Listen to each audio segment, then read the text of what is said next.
कालो बादल नीलो आकाशमा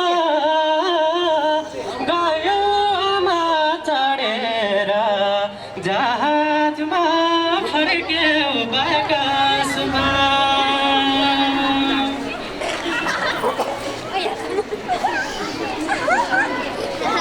आमा नमस्कार। उनी त बाजेलाई पनि यस्तो नमस्कार सुनाइदिनु त, अलि हतार छु क्या म।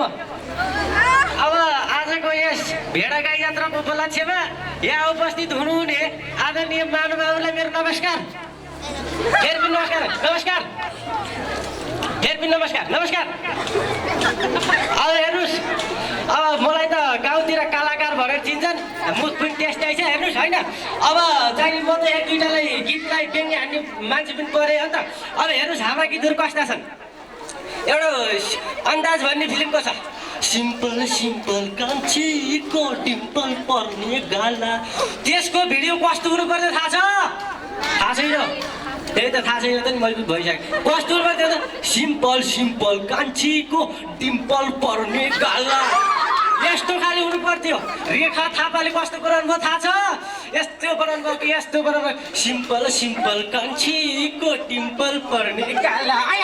यस्तो गीत यस्तो भिडियो बनाउने उहाँलाई त म एकचोटि फोनै गरेर भए पनि राम्रो कुरा बताइदिन्थेँ। अब हेर्नुहोस् अर्को गायक हुनुहुन्छ फेरि, त्यो हाम्रो के भन्छ त्यो देशप्रेमी गायक, यस्तो गाउनुहुन्छ।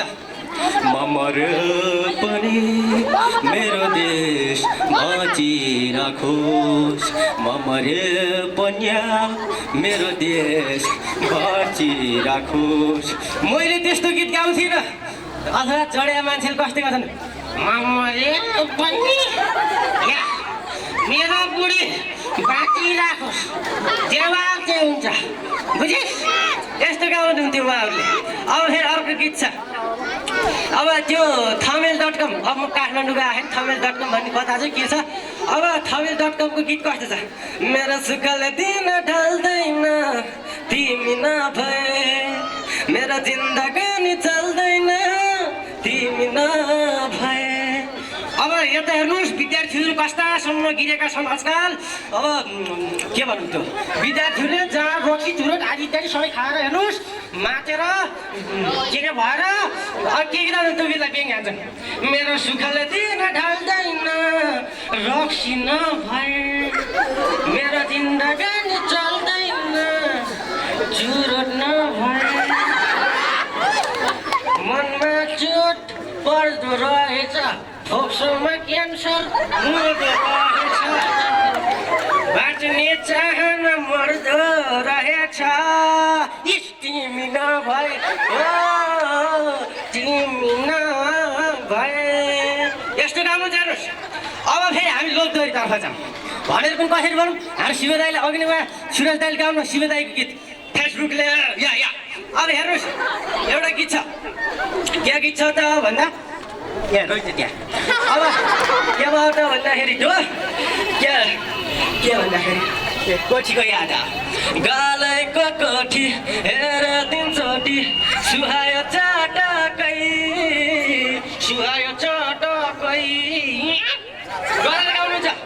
अनि फेरि त्यो गीत अब शिव के भन्छ त्यो शिव दाईको के त्यो शिव दाईको एउटा छक्की रहेछन्, त्यहाँबाट एकचोटि शिव दाईको कोठामा गइछन्। अब उहाँले जाडोको गीत धेरै गाउनुहुन्छ, त्यही भएर उहाँलाई भनिन्छन् तिम्रो त्यहाँ कोठी हेर तिनचोटि गनायो हसकै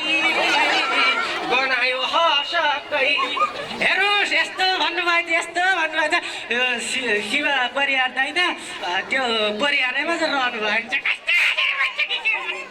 अब हेर्नुहोस् अब लोकदोहोरीतर्फ जाउँ। अब रामजी खाँड हेर्नुहोस्, नभए शिरीष देवकोटा हेर्नुहोस्, फेरि सबैले एकैचोटि नहेर्नुहोस् है। अब रामजी खाँडलाई हेर्नुहोस्, नभए शिरीष देवकोटालाई हेर्नुहोस्। शिरीष देवकोटाले गाउनुहुन्छ, कुखुरीले फुल पार्यो चल्ला भो लायो माया बेकारमा हल्ला भो। अब हेर्नुहोस् पार्यो भन्नेलाई चिन्नुहोस् हो, चिन्नुहोस् हो, चिन्नु रहेछ त को त पाडे म हो र पाडे होइन। पाडे भन्ने कस्ता छन् भन्दा स्टेजमा भद्रगोला पाडे अब यहाँ पनि पाडेछन् अब भन्छन् खुकुरीले फुल पाड्यो पाडो भो लाग्यो माया बेकारमा छाडो भो बुझ्नुभयो त फेरि गाइदिउँ खुकुरीले फुल पाड्यो पाडो भो लाग्यो माया बेकारमा छाडो भो अब फेरि रामजी खानले गाउनुहुन्छ उहाँले गाउनुहुन्छ फुल फुलेर पयालै भयो आधी जबन आस्केलमै गयो आधी जबन मायालाई भयो फुल फुलेर जहिले पनि पयाले हुन्छ हुँदैन त्यही भएर म भन्छु अब ताल हरियो पनि हुनसक्छ फुल फुलेर हरियै भयो आधी जबन भैँसीलाई भयो आधी जबन घाँस काट्दै गयो डान्स मारे नि कस्तो तपाईँले ताली मारेको डान्स मार्नु त अब फेरि हेर्नुहोस् पुरानो गीत सुन्नुहोस्